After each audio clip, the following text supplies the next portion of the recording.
Bonsoir à tous, mes frères, mes sœurs, bonsoir, bonjour, où que vous soyez. Après l'enseignement sur les mystères du royaume, la partie 1 a porté sur les mystères de la parole et la partie 2 a porté sur les 4 êtres vivants devant le trône de Dieu. Le Seigneur me met à cœur de vous parler de la matrice de l'enfer. Et la matrice de l'enfer, vous demanderiez-vous, la matrice de l'enfer, c'est quoi? Eh bien, je n'ai pas besoin d'avoir été en enfer pour vous le décrire. Je parle de l'enfer et de Satan afin que vous preniez conscience de ce que sont les réalités spirituelles du monde des ténèbres. Les réalités du monde des ténèbres qui affectent votre destinée, que vous soyez conscient ou non, ou que vous l'acceptiez ou non. Cela vous affecte et de manière considérable. L'enfer est une réalité comme un lieu de tourment, un lieu de destination pour ceux qui restent définitivement dans la rébellion et dans la désobéissance de la parole de Dieu. Parce qu'il faut comprendre que Dieu ne ressasse personne et ce n'est pas parce que Dieu est méchant. Il est certes vrai que Dieu, dans son omniscience, savait déjà ce qui allait arriver à l'issue des temps. Et il savait certainement que Satan allait se rebeller.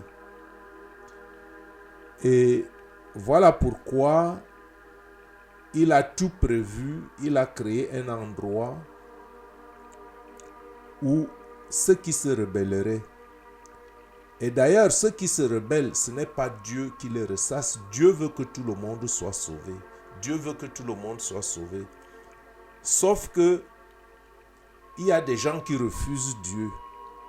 Alors, quand on refuse Dieu, Dieu ne va pas vous forcer à l'accepter. Et l'enfer n'a pas été créé pour les hommes. L'enfer a été créé pour Satan.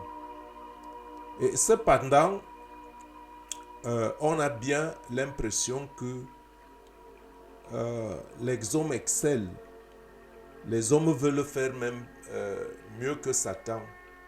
Parce que Satan, au moins, je l'ai déjà dit, Satan connaît les Écritures. Satan reconnaît l'existence de Dieu.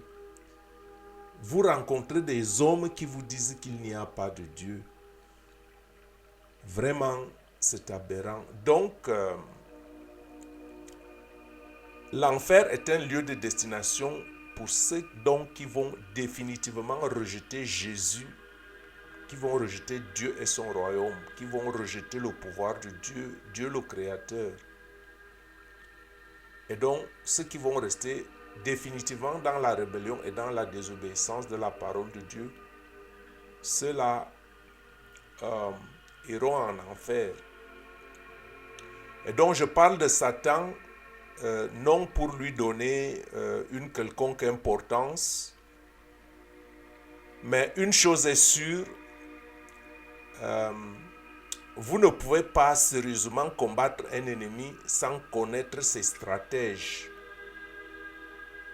Et c'est le drame de beaucoup d'églises qui se sont laissées infiltrer par Satan sans même que les gardiens de ces hôtels s'en rendent compte. C'est vous dire combien cet ennemi est cruel, combien il est subtil et rusé.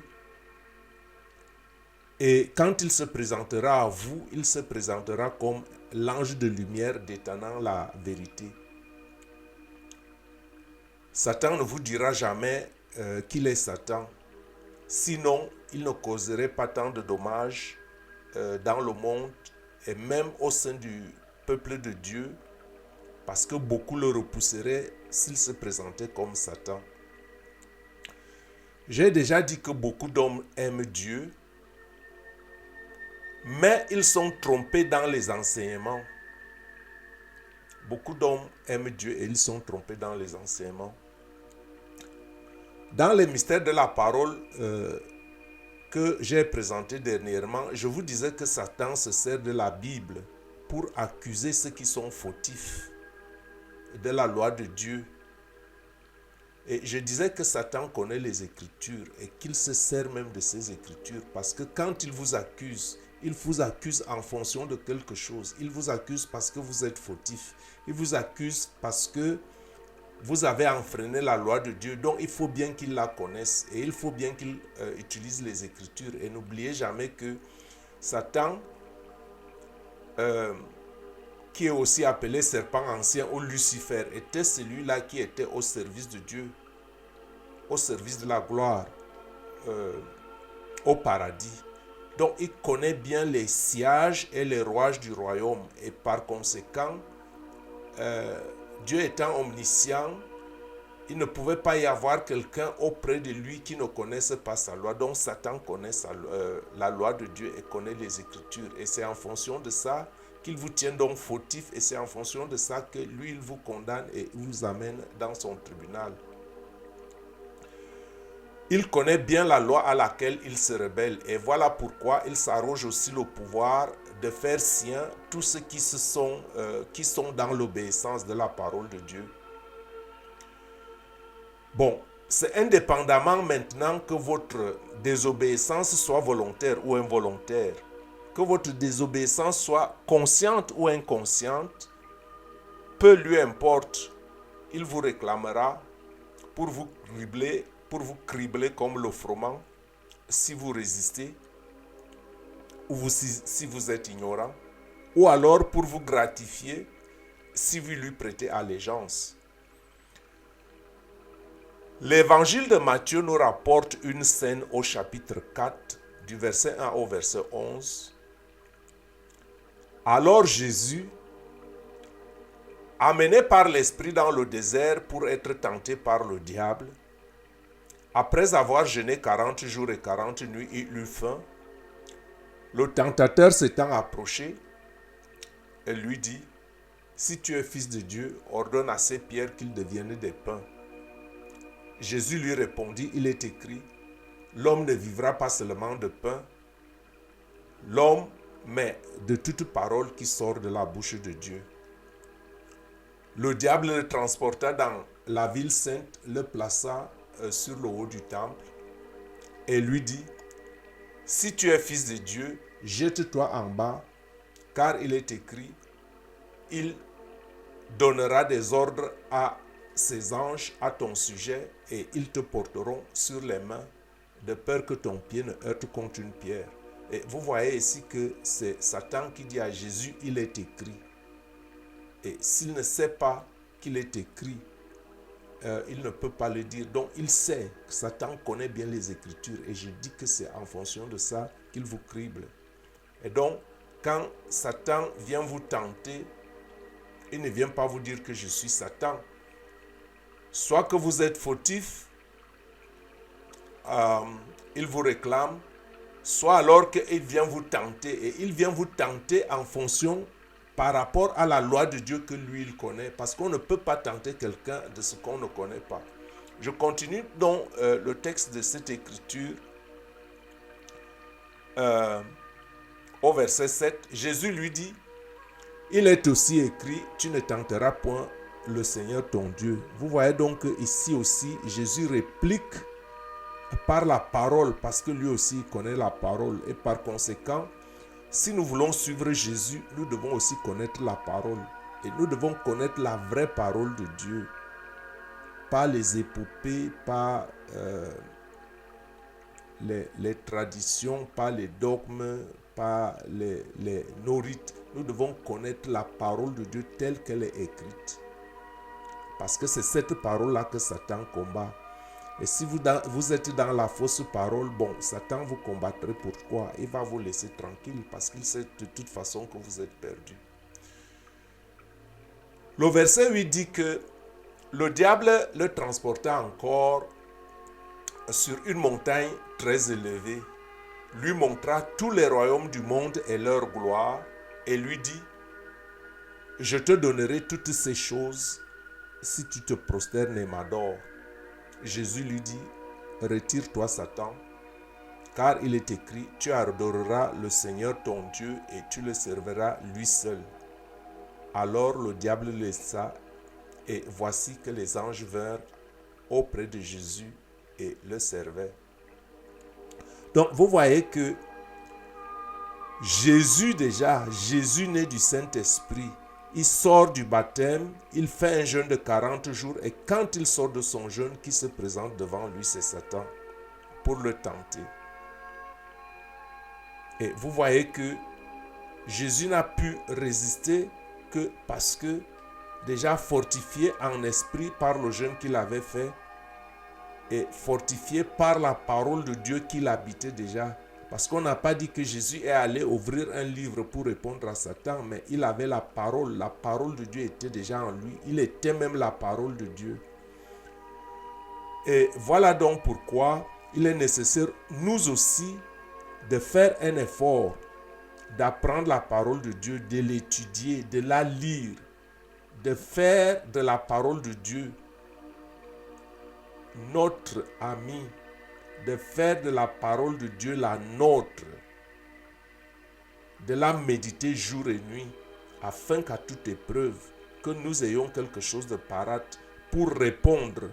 Parce que c'est cette parole-là qui va nous donner donc l'intuition dans les situations de contrecarrer et de savoir comment on va agir.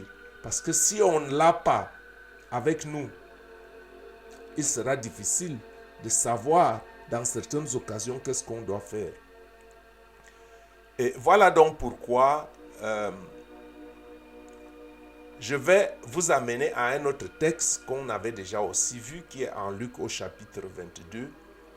Parce que le même Jésus, qui avait donc une vision supérieure en esprit et qui voyait au-delà du voile, quand il a dit à Pierre au chapitre 22 de Luc, au chapitre 22 de Luc, au verset 31 et 32, « Simon, Simon, Satan vous a réclamé pour vous cribler comme le froment. Mais j'ai prié pour toi afin que ta foi ne défaille point et toi, quand tu seras converti, affermis tes frères. » Où est-ce que Jésus pouvait le savoir? C'est parce que Jésus avait une vision supérieure. C'est parce que l'Esprit de Dieu habitait en lui. C'est parce qu'il pouvait voir au-delà. Et ce même esprit, c'est cet esprit que Jésus nous donne. Parce que en montant aux cieux, Jésus a dit, je ne vous laisse pas orphelin. Et voilà pourquoi il est important de se fortifier par la parole de Dieu, d'être purifié par la parole de Dieu, afin que par nos prières, que nous saisissions du Saint-Esprit qui est déjà un don, afin que cet esprit nous habite aussi. Il faut cesser de nous flatter nous-mêmes, de dire le Saint-Esprit m'habite alors que nous sommes confrontés aux mêmes problèmes, nous sommes confrontés aux mêmes faiblesses.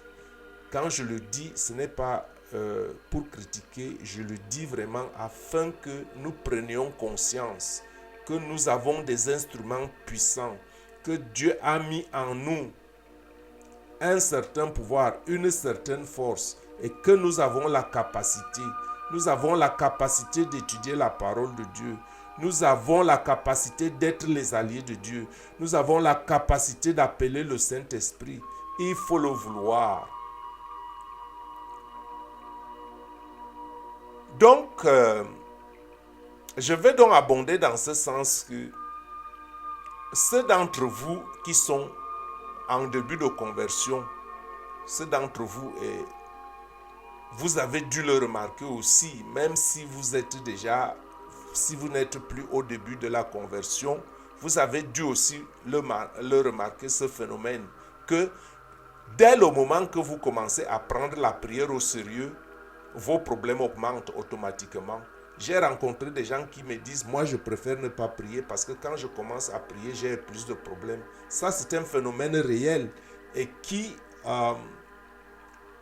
que vit chaque chrétien, que vit chaque enfant de Dieu.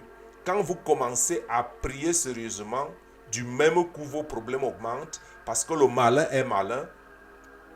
Dès que vous voulez vous élever en prière contre lui, il augmente la pression de ses attaques. Parce que celui qui fait entrave à nos destinées, ce n'est pas Dieu, c'est Satan qui a juré inimitié à Dieu. Et donc, quand vous vous élevez dans la prière, Satan se sent menacé, alors il vous attaque, il augmente la pression de ses attaques, et c'est une intimidation, ce n'est qu'une intimidation, parce qu'il est écrit que celui qui est en nous est plus fort que celui qui est dans le monde. Donc, si vraiment par la foi vous vous élevez et que vous appelez Jésus-Christ, vous n'avez rien à craindre. Ce n'est qu'une intimidation. Il essaye.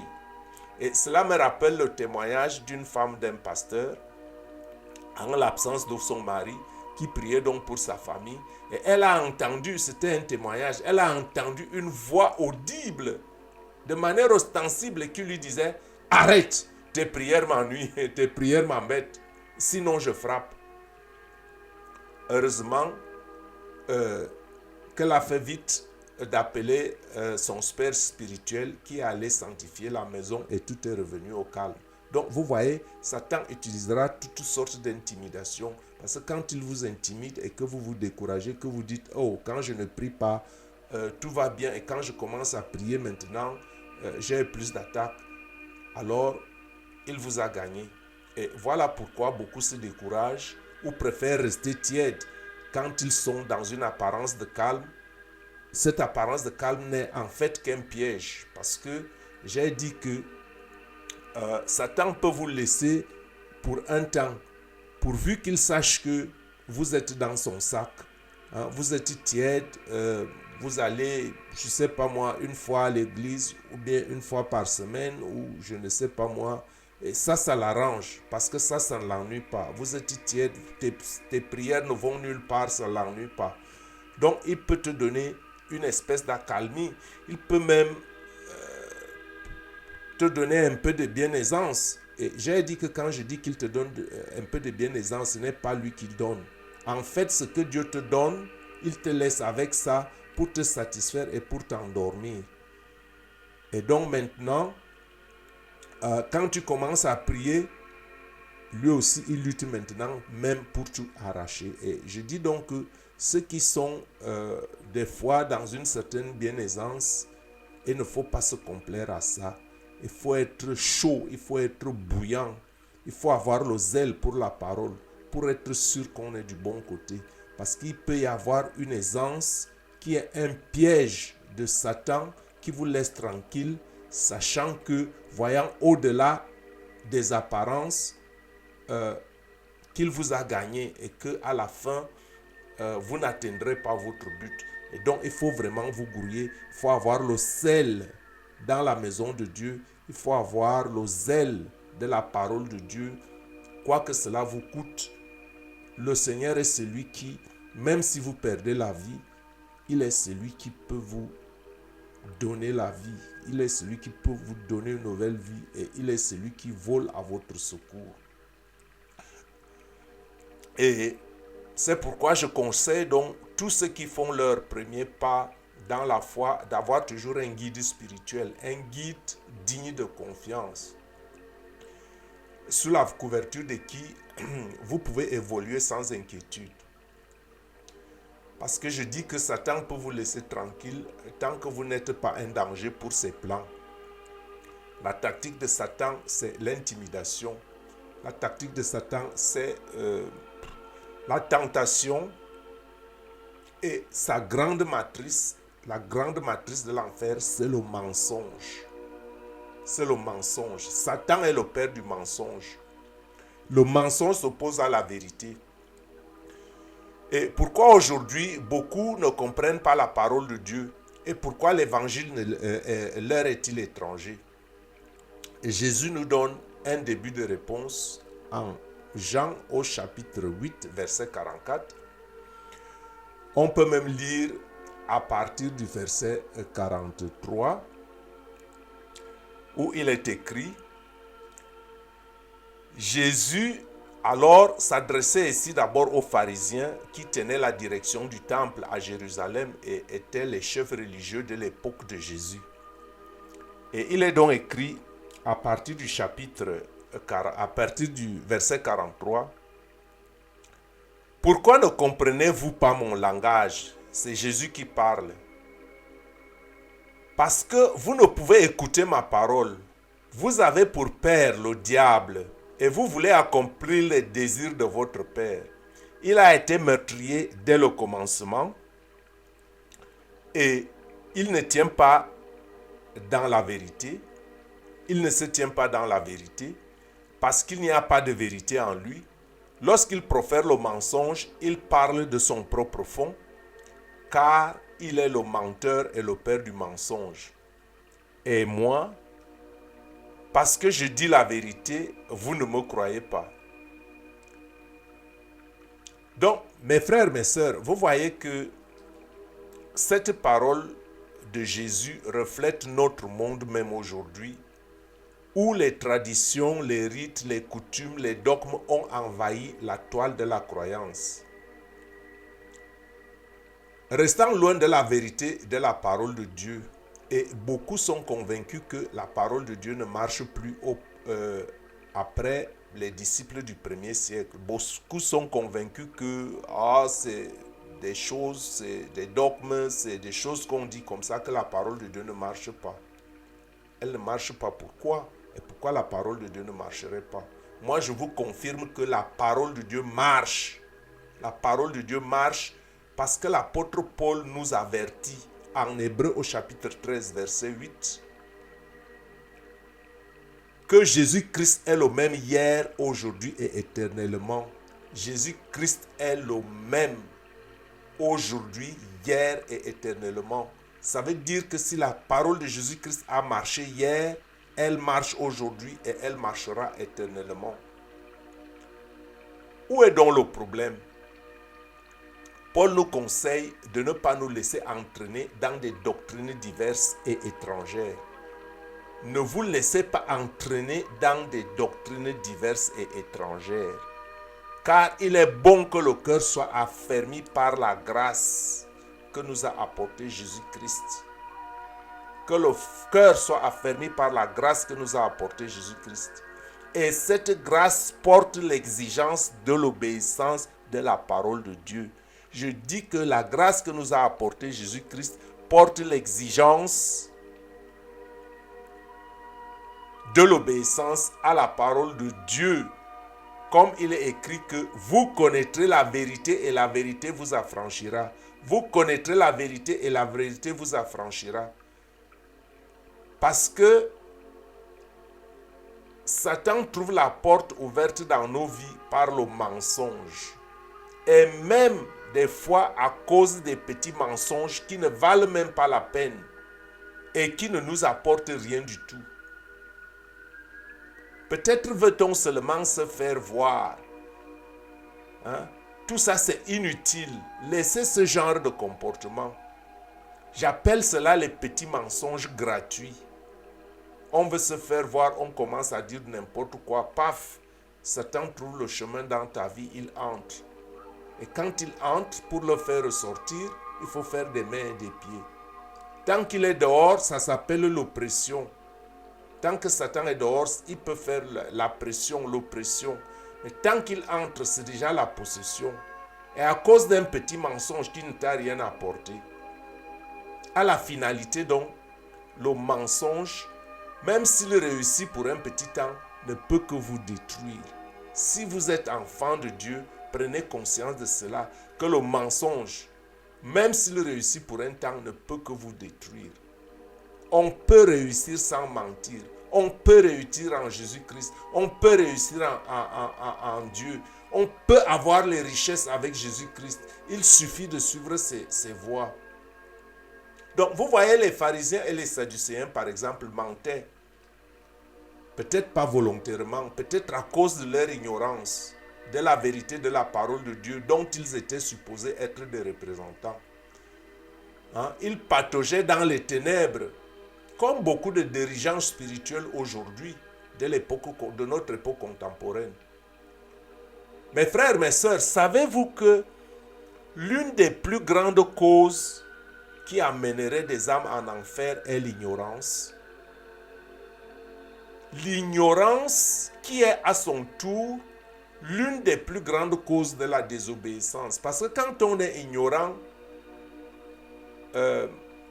ont désobéi forcément, ont désobéi peut-être de manière ignorante. Hein, comme je dis toujours, la désobéissance désobéissante. Parce qu'on ne sait pas, parce qu'on pense qu'on est dans la vérité, alors on désobéit même à ce qui est vrai en obéissant à ce qui est faux. Et c'est le fruit de l'ignorance. Et la cause est à qui? Quand on vous parle, vous n'écoutez pas. Je disais déjà donc que la majorité des hommes aiment Dieu, sauf que leur vie se tient au centre de la matrice de l'enfer.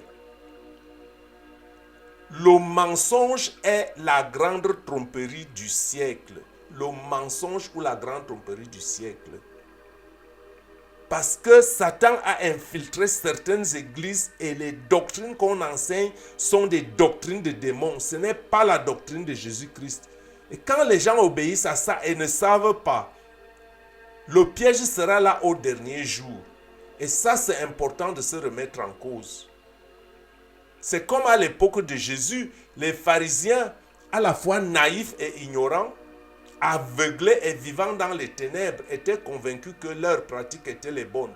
Et voilà pourquoi ils ont crucifié Jésus. Ils ont crucifié Jésus parce qu'il n'était pas dans l'amour. Et ils n'ont pas reconnu le Messie qu'ils attendaient. Et pensez-vous qu'il en sera autrement à notre époque? Tous les grands prophètes n'ont-ils pas été tués? Donc, je pense pour ma part qu'il n'en sera pas autrement de notre époque parce que tous les grands prophètes ont été tués et même jusqu'à aujourd'hui, on jette les pierres aux vrais envoyés de Dieu. Quel vrai prophète de Dieu n'a pas été dilapidé? Et s'ils ont tué Jésus, ils vous tueront aussi. Donc imaginez dans quelles ténèbres pouvaient vivre ceux-là même qui étaient les gardiens du temple à Jérusalem lorsque Jésus guérissant une femme liée par Satan depuis 18 ans, comme cela est écrit en Luc chapitre 13, versets 10 à 17.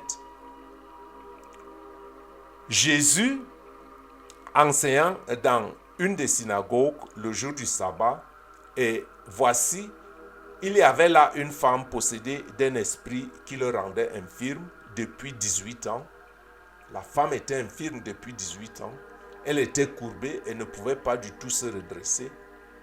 Lorsque Jésus la vit, Jésus lui adressa la parole et lui dit: « Femme, tu es libérée de ton infirmité. » Et suivez l'histoire.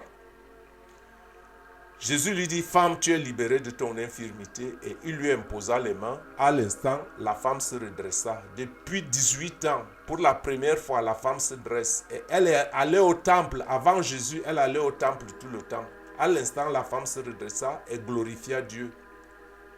Mais qu'est-ce qui se passe? Le chef de la synagogue, indigné de ce que Jésus avait opéré cette guérison, avait opéré ces miracles, un jour du sabbat, dit à la foule: il y a 6 jours pour travailler. Venez donc vous faire guérir ces 6 jours et non pas le jour du sabbat. Hypocrite, lui répondit le Seigneur Jésus. Est-ce que chacun de vous, le jour du sabbat, ne détache pas de la crèche son bœuf et son âne pour le mener à boire? Et cette femme, qui est une fille d'Abraham et que Satan tenait liée depuis 18 ans, ne fallait-il pas la délivrer de cette chaîne le jour du sabbat? Tandis qu'il parlait ainsi, tous les adversaires étaient confus. Les adversaires étaient confus, voyez-vous. Ils n'étaient pas contents. Et la foule se réjouissait de toutes ces choses glorieuses qu'il faisait.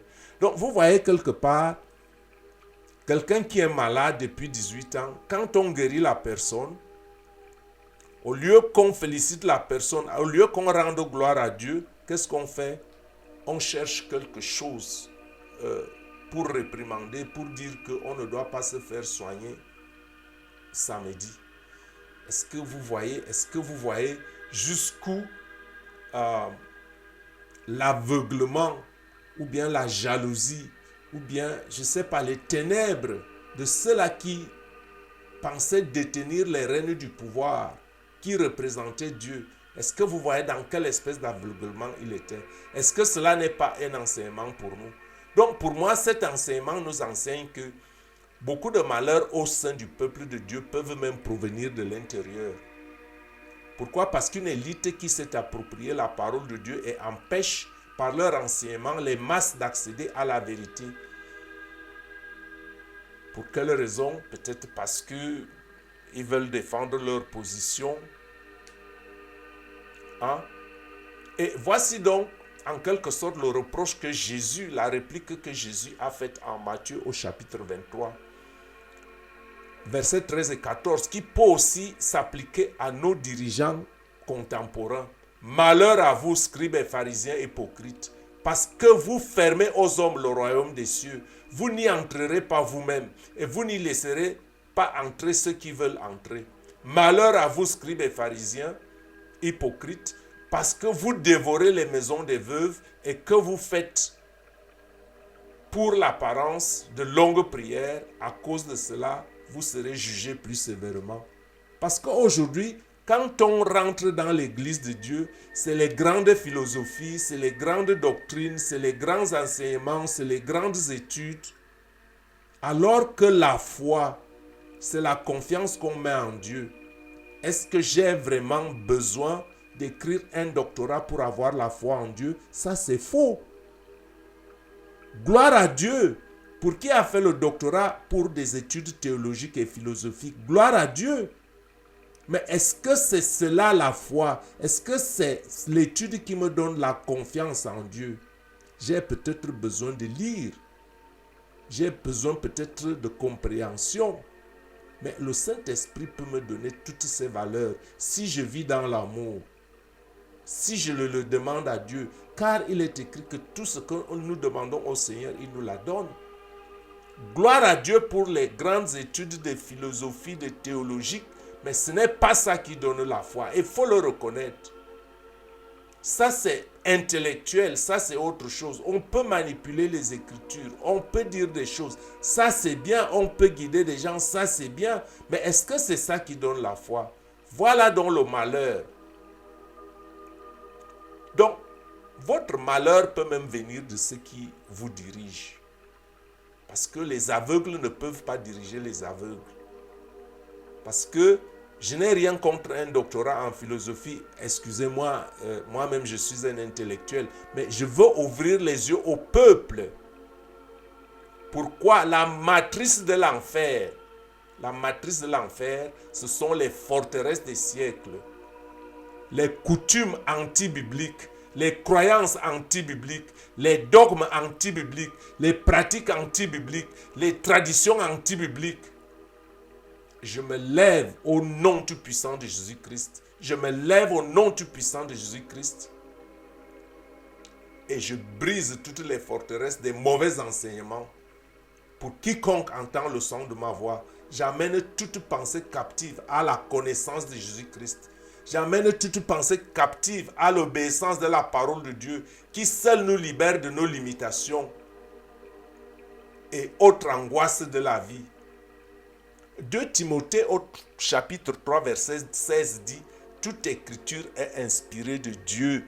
Toute écriture est inspirée de Dieu pour enseigner, pour convaincre, pour corriger, pour instruire dans la justice, afin que l'homme de Dieu soit accompli et propre à toute bonne œuvre. Je répète qu'il n'y a que la parole de Dieu qui est esprit et vie. La parole de Dieu est esprit et vie. C'est cette parole qui nous libère des griffes de Satan. Parce que hors de la parole de Dieu, ce n'est que superstition religieuse. Ce n'est qu'angoisse, ce n'est que douleur et souffrance. Et Dieu, Jésus-Christ a dit qu'il nous apporte la vie en abondance. Il nous libère. Ce ne sont pas des mots, c'est une réalité.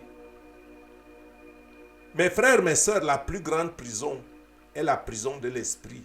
C'est-à-dire ce à quoi nous croyons. Et ce qu'on nous a forgé depuis l'enfance, je sais combien c'est difficile. Il faut s'en libérer pour embrasser Jésus dans sa parole. Sa parole est pure et simple. Un évangile simple, accessible à tous. Un évangile des pauvres.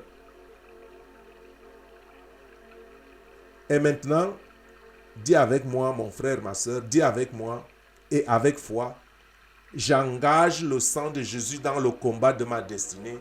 Seigneur Jésus, viens à mon secours. Amen. Dis avec moi, j'engage le sang de Jésus dans le combat de ma destinée. Seigneur Jésus, viens à mon secours. Amen. Dis avec moi, j'engage le sang de Jésus dans le combat de ma destinée. Seigneur Jésus, viens à mon secours. Au nom du puissant de Jésus-Christ, je brise les forteresses des mauvais enseignements. Je brise les forteresses des siècles. Je libère ton esprit. Que Satan quitte ta vie. Au nom du puissant de Jésus-Christ. Amen.